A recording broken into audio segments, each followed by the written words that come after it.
continuidade à nossa aula de geografia.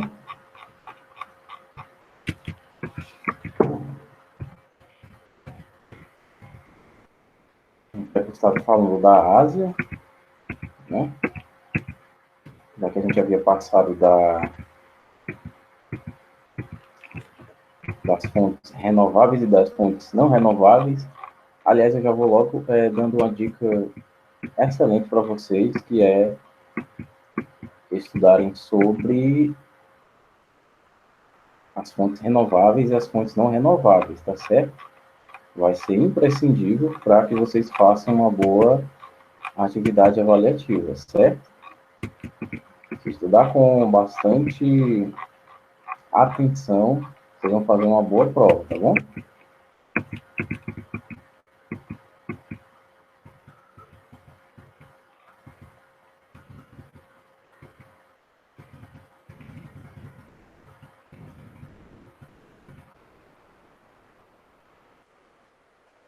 Está travando. Vocês estão me vendo, pessoal? Meu computador, minha imagem aqui parou. Vocês falem, tá certo? Tá, tô dando pra ver sim, viu? Tá, não tá parado para vocês, não? Tá não. Então, ok, a gente continua daqui mesmo. Pode botar a chamada? Pode sim.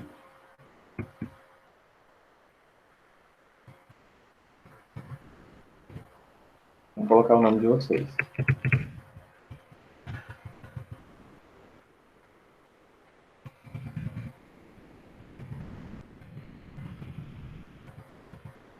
Então, vocês ouviram o que eu falei, né? Sobre a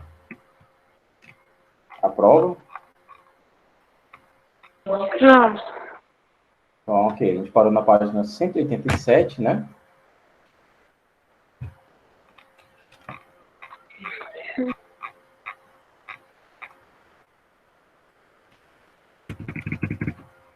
Correto, todo mundo?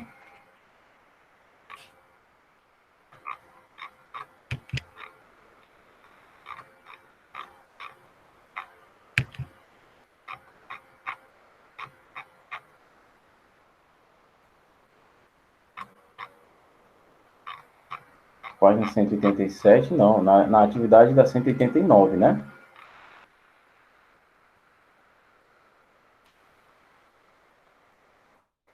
Pronto. Vocês fizeram, né, pessoal? Fez, Carolina? Que a página 187 a gente encerrava a leitura. Fiz. A gente vai para a página Pra tentar 189. aquela questão do vestibular. As questões de encerramento aqui, né? Ah, eu ensino então. Pronto, então vamos lá. A primeira questão, como são questões objetivas, né? A gente vai só dar a questão e a letra, tá? A primeira questão. A letra, página 189, para quem está perguntando qual é a página, tá? Primeira questão. Se você cruzasse a pé o Alasca e o Canadá, a Escandinávia e a Sibéria, estaria sempre na mesma floresta, diz o ativista Don Sullivan. Essa floresta descrita, que representa 1/3 das matas existentes na Terra, e está representada no cartograma, é a floresta... Caroline, você colocou letra E. Vou ter que dizer que vocês acertaram. Letra E. A floresta boreal. Bem, a dica que eu dei, né? Brincadeira, pessoal. Eu sei que vocês fazem porque sabem mesmo. Primeira é a E. Segunda questão. A formação vegetal apresentada na figura abaixo corresponde a... Sem muita delonga para a gente não fazer muito suspense, tá? A letra C, tá certo? Segunda questão, letra C. A taiga, associada aos climas das altas latitudes, também conhecida como floresta boreal, ou de coníferas, que representa folhas finas em forma de agulha. Só uma coisinha, pessoal, que é sempre interessante da gente falar. Vocês sabem a diferença de latitude e de longitude, né? Que é sempre falado aqui.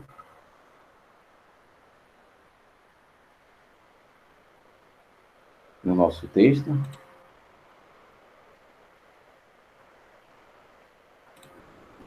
Pessoal, vocês sabem o que é latitude e longitude, mais ou menos? Professor, eu me lembro que eu estudei isso, só que eu não sei o que é. Você lembra que estudou, mas não sabe? Então, peraí. Eu vou apresentar um slide. Aliás, vou mostrar aqui só umas lâminas para vocês, rapidinho, tá? Muito rápido mesmo, que é para a gente refrescar, porque o nosso livro vai cobrar isso, vez por outra ele vai cobrar, tá bem? E é interessante que a gente saiba. Vamos lá.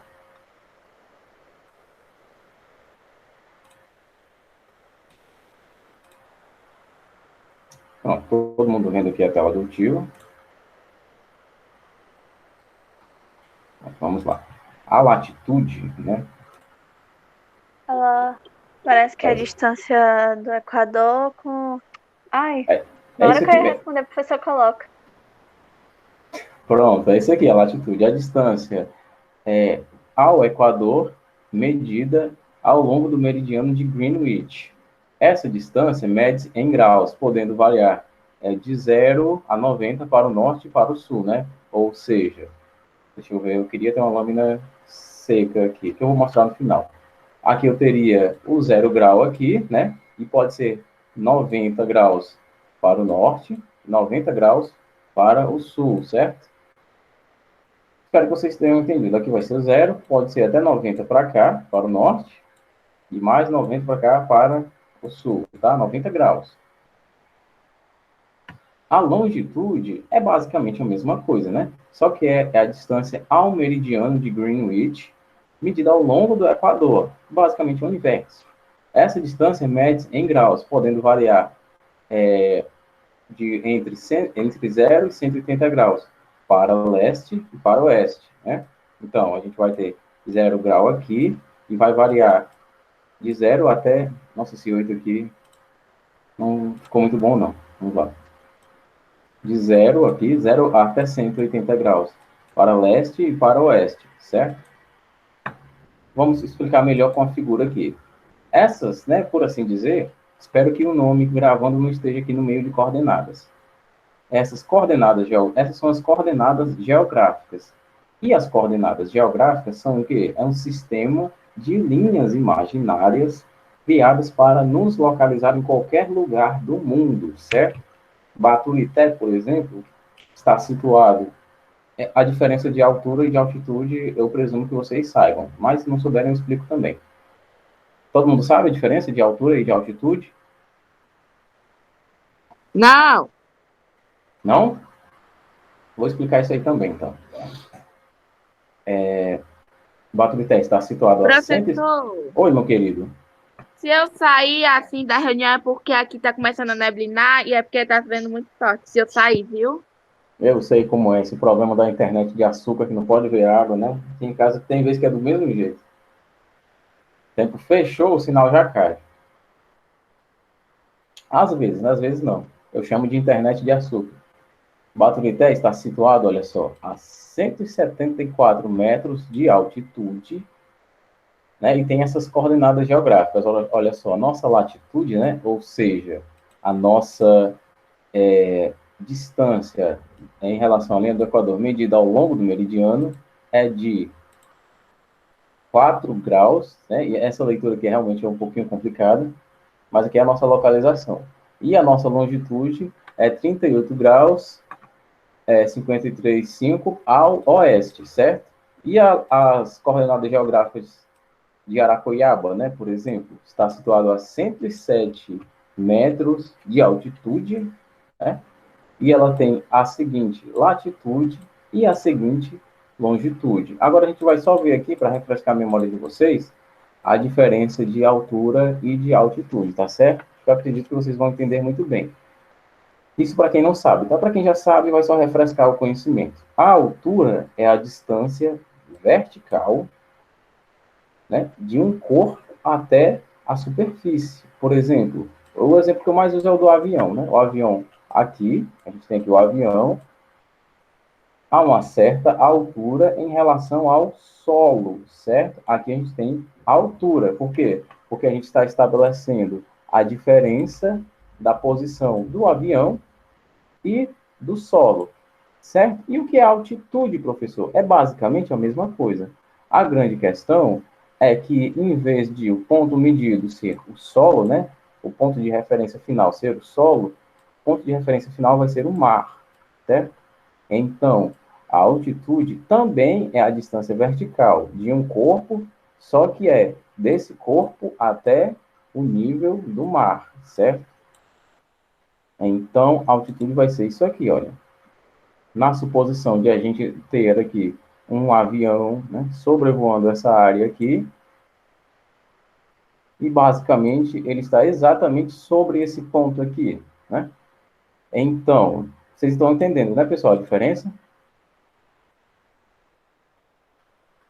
Guilherme, cadê você? Disse que não sabia a diferença. Oi, professor. Pronto, você Entendi está... sim, viu? Pronto, a questão é a seguinte, ó. Opa, peraí. Aqui a gente tem um avião, olha, que tá... Aqui é o ponto que eu vou medir, né? Aqui é o solo, tá? E o avião está passando bem aqui, ó. Certo? Aqui é o avião, aqui eu estou falando dele voando mesmo. E aqui é o ponto da Terra que eu vou estabelecer uma referência.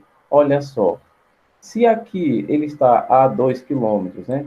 E aqui ele está a 1 quilômetro, então significa que aqui seria o quilômetro 0 do solo e aqui o quilômetro 1. O avião está sobrevoando a uma altura de 1 quilômetro, certo? A altura aqui é 1 quilômetro. Já a altitude, o Guilherme, é a mesma coisa. Só que a minha base final não vai ser... deixa eu ver, cadê o verde? Aqui. Não vai ser o solo, tá certo? Não vou estabelecer uma relação entre o avião e o solo, tá certo? Não vou querer saber disso aqui. Eu vou querer saber da distância, aliás, da relação entre o avião e, olha só, o nível do mar, tá certo? Que nesse caso aqui vai ser de exatos 2 quilômetros, tá certo? Quilômetro 0 aqui, aí vem quilômetro 1, quilômetro 2. Essa aqui é a diferença entre a altura, né? A altura vai estar relacionada com o solo e a altitude vai estar relacionada com o nível do mar. Tá bem?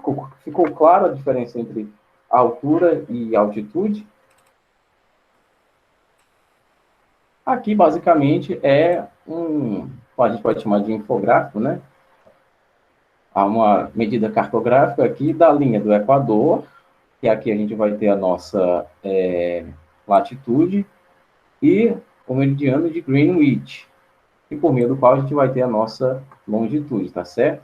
Aqui a gente tem os 90 graus aqui, que são medidos entre norte e sul, certo?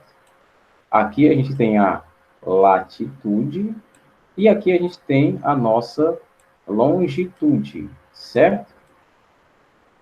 Entenderam, pessoal? Ficou claro aqui? Sim, professor. Pronto. Que bom que todo mundo entendeu, né? Se alguma coisa não tiver ficado clara, vocês me avisem, tá? Entendeu? Assim, vale, é confuso. Mais ou menos confuso, o Yasmin. É a partir do momento que você compreende o que a latitude é entre norte e sul, você já sabe que a longitude é leste-oeste, tá? Morreu aí. Continuando nossa correção, rapaz, o tempo nessa aula voa. Voa, assim, a velocidade da luz mesmo. Terceira questão é a letra D, tá certo? Terceira questão, letra D. A tundra, tá certo? Vamos passar um pouquinho mais rápido, que é para a gente dar tempo de explicar outras coisas. Terceira questão, letra D. Cadê aqui? Obrigado, Isabel. Quarta questão, letra A. Monsônico, certo? Quarta questão, letra A. Necessariamente, essas questões aqui da correção, a gente não precisa de uma grande contextualização, certo? Basicamente, quando a gente fala de geografia sobre características, né, de solo, características de floresta, não tem muita interpretação para fazer, né? A gente lê o texto, como eu falei, geografia nesse ponto aqui é basicamente matemática, né? Ou a gente sabe a fórmula, a gente sabe a característica, ou a gente realmente ainda não pesquisou bem, mas não é passível de interpretação. São dados bem precisos, tá certo? Por isso que não necessita de contextualização em excesso. Exceto se fosse geopolítica, né? Como eu sempre faço.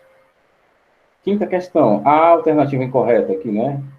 Sobre a Oceania e os países que formam esse continente. Letra D, na quinta questão. Ao todo, a Oceania é formada por 4 grandes ilhas. A maior, que representa o território australiano, e 3 ilhas menores, que formam o arquipélago da Nova Zelândia, Ilha da Tasmânia e a Ilha da Tasmânia, aliás, que constitui um país independente. Alternativa totalmente falsa. Sexta questão, questão adaptada, da UEM. A Austrália e a Nova Zelândia são, lembrando, tá? Quinta questão, letra D, de dado. A Austrália e a Nova Zelândia são países da Oceania. Marque V para verdadeiro ou F para falso. A, verdadeiro. B, falsa. A C também é falsa. Deixa eu colocar aqui. A Isabela já vai pôr. A é verdadeiro, a B é falsa, tá certo?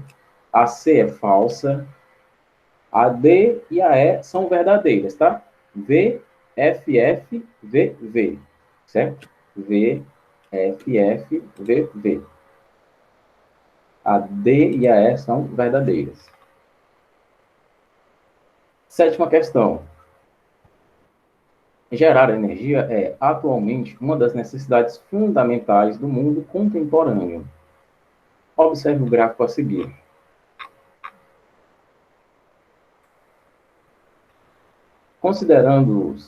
Considerando-se o atual contexto econômico mundial e a leitura do gráfico, é correto afirmar que o consumo de energia, letra A, da China, apresentou forte crescimento. E realmente a gente olhando aqui o gráfico, né, foi basicamente ali do penúltimo lugar para o primeiro, né, entre 2000 e 2011. Letra A, na sétima questão, tá? O consumo de energia da China apresentou forte crescimento, pois, apesar de baseado no carvão mineral, tem sido impulsionado pela expansão da indústria e diversificação das fontes de energia utilizadas. Oitava questão. O gráfico abaixo exibe a... Eu até falei que esse abaixo entre vírgulas aqui não está muito agradável. O gráfico abaixo exibe a distribuição percentual do consumo de energia mundial por tipo de fonte. Com base no gráfico e em seus conhecimentos, essa daqui eu gostaria muito que vocês falassem, que vocês marcaram, né? Porque a gente falou demais disso aqui. Identifique na escala mundial a afirmativa correta. O que é que vocês marcaram aqui na oitava questão, pessoal? Guilherme, Yasmin. Professor, marquei a D. Yasmin, Caroline. Eu coloquei a B. Não sei. B de bola? Sim. Tá. Você fez a oitava questão, Yasmin?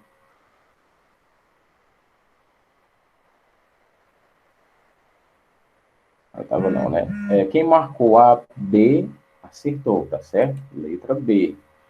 B de bola. O aumento relativo do consumo de carvão mineral a partir de 2000, que a gente até pôde notar que isso foi dito na questão anterior, está relacionado ao fato de a China e Índia estarem entre os grandes produtores e consumidores de carvão mineral, produto que esses países utilizam em sua crescente industrialização.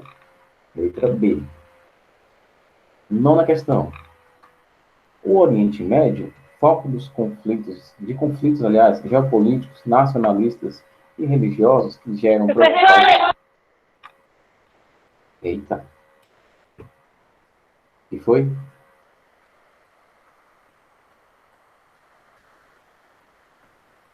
Pessoal, vocês queriam falar alguma coisa? Não? Então tá, vamos continuar. Era a Isabelle, professor. Quero que ela queria. Ela saiu? Maria Isabel saiu. Diga que ela volte, tá? Nona questão é item C, tá certo? Devido à sua localização entre a Ásia, Europa e África e sua importância econômica como detentor das maiores reservas mundiais de petróleo em terra, certo? Falando do Oriente Médio. Nona questão, item C de Carlos.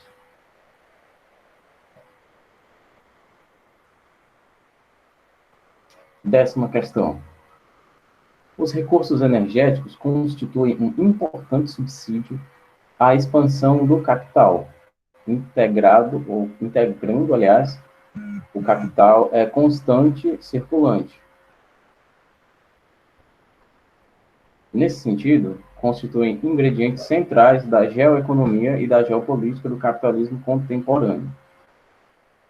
O petróleo representa papel proeminente dentro dessa matriz energética mundial, estando sempre em questão a ampliação do consumo e a capacidade de suporte das reservas petrolíferas existentes. A localização das suas principais reservas e estruturas de escoamento, em áreas de instabilidade política, bem como um fator concorrencial, desafiam pesquisas e estudos acerca do descobrimento ou desenvolvimento de outras fontes alternativas de energia. Essa daqui foi uma questão bem maçante, começando pelo texto dela, né?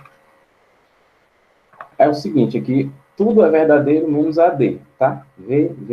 F. Maria Isabelle, a 8 é a B de bola, tá? A 8 é a B de bola. A 10, a ordem é VVF, ou desculpem, VVVF. A é verdadeiro. Tá chovendo aqui. A é verdadeiro, a B é verdadeiro, a C é verdadeiro e a D é falso, tá certo? Deixa eu ver se isso aqui funciona.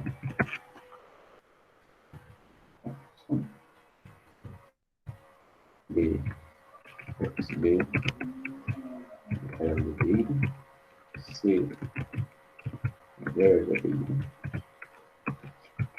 e D, falso. Falciano aqui.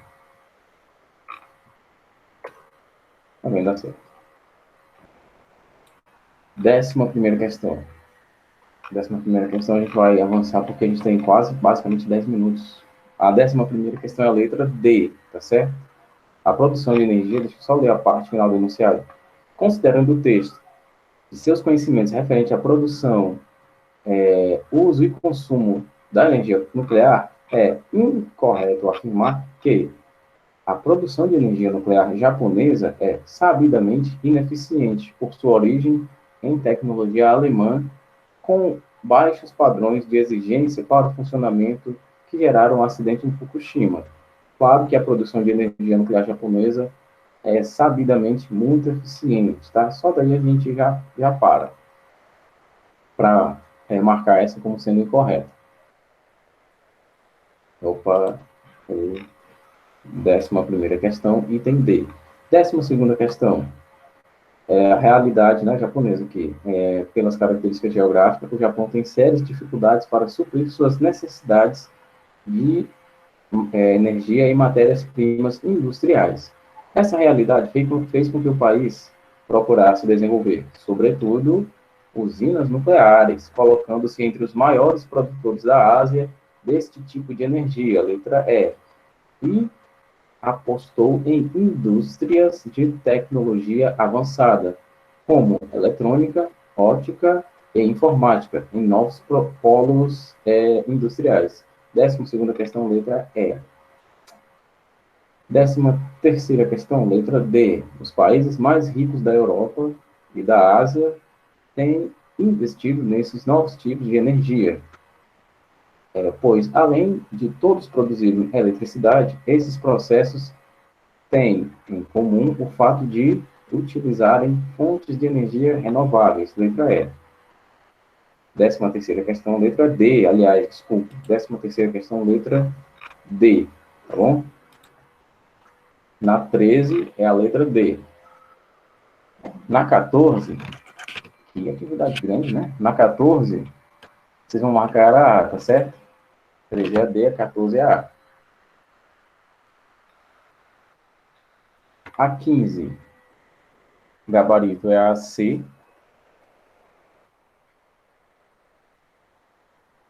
15ª questão, gabarito é a C. 13 pessoas, alguém saiu, pessoal. Tinha umas 15 pessoas aqui. Professor, aqui em Aracuiaba tá chovendo, deve ser por isso. Ah, Forte. tá forte aí? Aqui tá...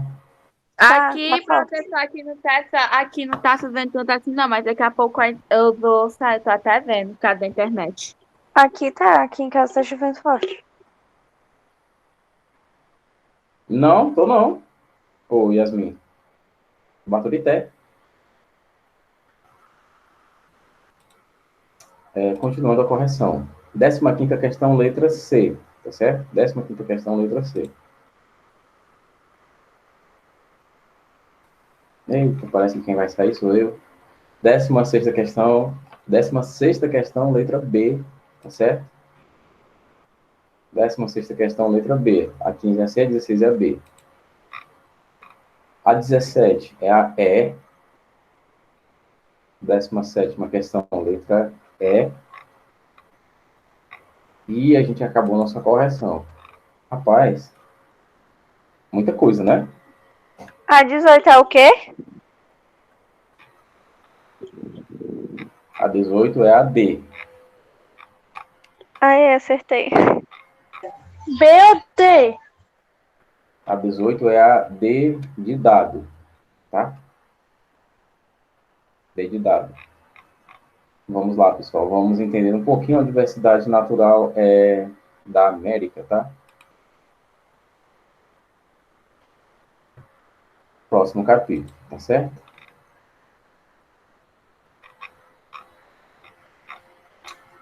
Páginas 198. Eu não sei se eu falei para vocês, mas... Let me see. Sobre geografia, né? Os assuntos que a gente estudou foram fontes de energia renováveis, não renováveis, certo? E em história, a gente estudou sobre Napoleão Bonaparte, né? Sobre a Era Napoleônica, sobre o Código Civil de Napoleão, sobre o que ele havia instaurado, certo? Sobre também a Revolução Francesa, basicamente, que a gente viu isso. E só, né? A Era Napoleônica, as decisões dele, e um pouquinho antes da Era Napoleônica, que foi a Revolução Francesa. Então, se você estudar isso para a história, estudar sobre as fontes renováveis e não renováveis, você vai se dar muito bem, certo? A gente vai dar tempo não, Isabelle, mas a gente pode começar, né? A entender os aspectos da diversidade natural das Américas, né? A regionalização espacial do continente americano, unificando o norte e o sul, né? Porque é muito importante que, antes de mais nada, antes de a gente falar de América, é importante que a gente fale que, quando a gente fala os americanos, a gente está falando lá da América do Norte, passando pela América Central, chegando aqui na América do Sul, né? Todos nós somos americanos. Agora, se a gente se quiser falar de quem mora nos Estados Unidos, no Canadá, por aí, né? E quiser fazer deles, né, uma referência de americanos, a gente fala norte-americano, tá? Porque é muito comum esse erro. Os americanos isso, os americanos aquilo. A gente também é americano, tá? Só que americanos, como diz uma música aí, da América do Sul. Professor, aqui tá começando a chover forte. Tudo bem, tudo bem. Pelo menos foi nos finais da aula, né? Segundo o maior continente em extensão territorial, a América possui 42.550.000 quilômetros quadrados, superada apenas pela Ásia, que apresenta mais de 44.580.000 quilômetros quadrados. A massa continental americana, isso aqui vocês já podem anotar, né? Então, grifar aí, pode ser de lápis mesmo, né? Que é o segundo maior continente em extensão territorial, tá? A massa continental americana se estende por todas as latitudes de sul a norte, em aproximadamente 15 mil quilômetros de extensão. Alonga-se desde o paralelo de 56 graus sul, na proximidade da região Antártida, até o paralelo 71 graus norte, na região Ártica. Por isso, olha só como foi bom ter mostrado aquela diferença entre latitude e longitude para vocês, né? Latitude, olha, norte e sul, tá? Como é aqui que ele falou? 56 graus para o paralelo Antártico e 71 para o paralelo Ártico, ao norte, né? O paralelo Antártico ao sul e o paralelo Ártico ao norte, certo? Entenderam, né? Entenderam? Então, vamos continuar. O continente está localizado totalmente no hemisfério ocidental, cujas terras se alargam da Ponta dos Seixas, na Paraíba, 30 graus oeste, até a linha do meridiano, 165 graus oeste, no Alasca. Por toda essa extensão, suas terras são banhadas pelo Oceano Pacífico a oeste e pelo Oceano Atlântico a leste.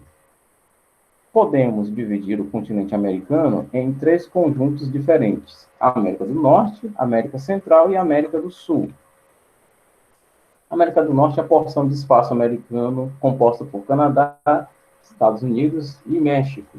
A América Central é o menor dos 3 conjuntos regionais da América, é subdividido em 2 porções distintas, uma porção continental ou istmica, constituída por 7 países, e outra insular, composta por um conjunto de ilhas. Essa porção também é denominada Antilhas ou Caribe, que é o que a gente mais conhece, né? De acordo com o seu tamanho. São as ilhas chamadas de Pequenas Antilhas ou Grandes Antilhas. Por sua posição geográfica entre a América do Norte e a América do Sul, constitui-se numa espécie de elo entre elas. E a nossa querida e amada América do Sul é a porção da América que começa em terras colombianas e compreende territorialmente 12 países soberanos e um departamento de ultramar da França, né, que é a Guiana Francesa. O ultramar porque ultrapassa a delimitação do seu referente, né, que é a França. Além das Ilhas Malvinas, arquipélago localizado no Oceano Atlântico, próximo da Argentina, mas ocupado pela Inglaterra, o que o transformou em território de ultramar também. Aqui, basicamente, a gente tem o mapa das 3 Américas, né? O relevo, vocês entenderam essa parte, né, pessoal? Esse basicamente aqui é um detalhamento de algumas coisas que a gente já sabe, né? A divisão das 3 Américas e algum pequeno detalhamento que vocês talvez não sabiam, né? Da Guiana Francesa e das Ilhas Malvinas. Que talvez eu acho que é interessante vocês marcarem também. Basicamente é isso que está na página 199. Vamos para 200. Relevo e a civilização da América. A diversidade do relevo americano, a diversidade do relevo americano, em virtude de sua dimensão territorial, o continente americano apresenta uma elevada diversidade de formas de relevo, fruto da ação complementar entre os fatores internos e os externos. A América apresenta porções onde as altitudes são bastante modestas, facilitando a ocupação e o desenvolvimento de várias sociedades.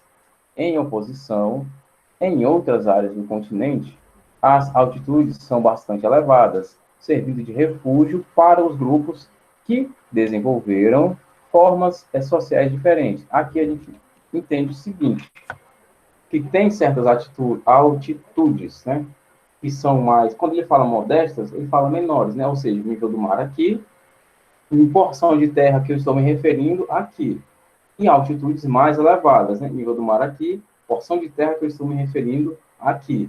Lembrando que, para eu falar de altitude, eu tenho que fazer uma referência direta para o ponto que eu estou querendo dizer, né? Por exemplo, altitude, a diferença de altitude e de altura é uma diferença de 10 quilômetros. Depende, você está falando de onde? Está falando desse ponto aqui do solo e desse ponto aqui do solo, em relação ao mar. Mas esse ponto aqui é onde? No Brasil? É uma planície do Brasil? É uma planície na Dinamarca? Está falando de onde, querido? Na geografia, nessa parte geográfica aqui, territorial mesmo, né? Dispensando a geoeconomia e a geopolítica, tudo é na base do depende. Eu até falei isso para outra turma. Tudo é na base do depende. A gente está falando de onde? Aí a gente começa a entrar em números, certo? De maneira geral, podemos dividir o relevo americano em 3 grandes conjuntos: oriental, ou leste, ocidental, ou oeste, e central. Pessoal, acabou nossa aula.